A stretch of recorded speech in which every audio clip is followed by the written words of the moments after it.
Howdy, I'm Cracked Rack. And when it comes to something as serious as human trafficking, most would assume the suspect be an older male with power, money, influence. The Ghislane Maxwell case has completely blown that preconceived notion out of the water. Ghislane Maxwell is a 58-year-old British socialite who has recently come into the spotlight for her association and business partnership with rancid pedophile and human trafficker Jeffrey Epstein. She was also his girlfriend on and off for a number of years. The case of Ghislane Maxwell is one that showcases that you really cannot judge a book by its cover. The nicest, richest, most soft-looking people could be holding a knife to your back any second. It's not often we get to see millionaire socialites crash and burn as hard as Ghislane Maxwell has. I'm no psychologist, that's for certain, but as someone who's had experiences with violent psychopaths, Ghislane Maxwell has always stood out to me. There's something remarkably evil in her eyes, even when she smiles. Ghislane Maxwell definitely lived up to the name of being a socialite. Her connections ranged wide and long, from Bill Clinton to Donald Trump to Kevin Spacey. The surprises never ended with Miss Maxwell. To give you an idea of the kind of depravity we're talking about here, Ghislane Maxwell and Jeffrey Epstein were most known for their dealings at Little St. James, located in the Caribbean.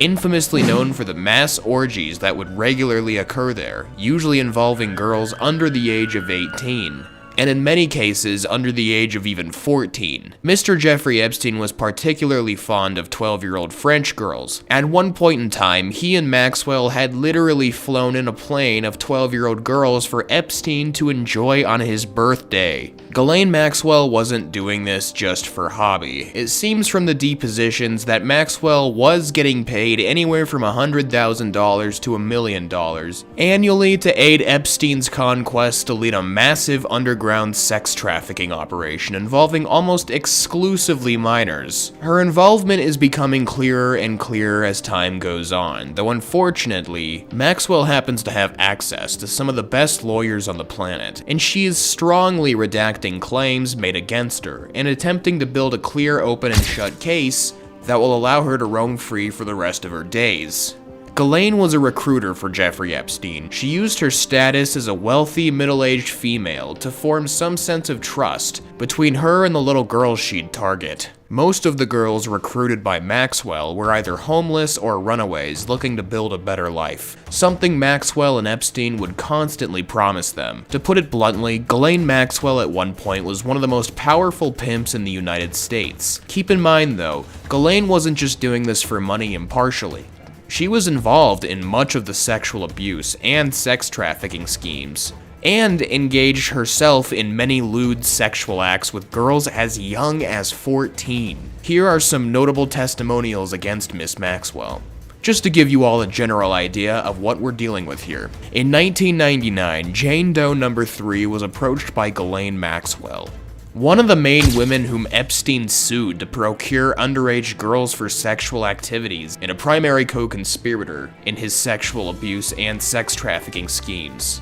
In fact, it became known to the government that Maxwell herself regularly participated in Epstein's sexual exploitation of minors, most notably Jane Doe No. 3. Maxwell persuaded Jane Doe No. 3, who was then 15 years old, to come to Epstein's mansion in a fashion very similar to the manner in which Epstein and his other co-conspirators coerced dozens of other children, including Jane Doe No. 1 and 2. When Jane Doe No. 3 began giving Epstein a massage, Epstein and Maxwell turned it into a sexual encounter, as they had done with many other victims. Epstein then became enamored with Jane Doe No. 2.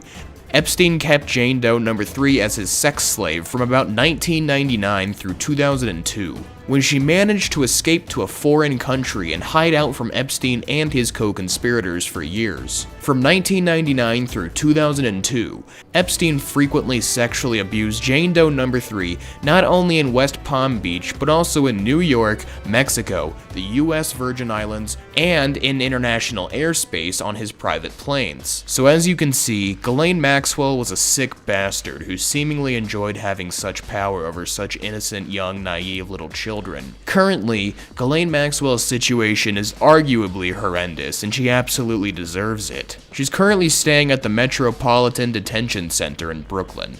She's been kept in solitary confinement, and it's been noted that her only clothes are made out of paper. Every single move of hers is watched very closely by prison guards, as she has 2 cameras in her cell at all times. Her cell is also only 9 by 6 feet. She's also woken up every 3 hours just to assure her safety so she doesn't meet the same mysterious fate of Jeffrey Epstein. Her living situation is so bad that after 3 months of detention in this prison, she's just now been given a bra so she can exercise, as she's deemed a serious suicide risk. If Ghislane Maxwell kills herself, the biggest sex trafficking organization in the history of the world could see itself continuing for years to come. Overall, the Ghislane Maxwell case showcased that females can be just as predatory, if not more so, than men. Anyway, thanks for watching, subscribe, like, and stay tuned for more.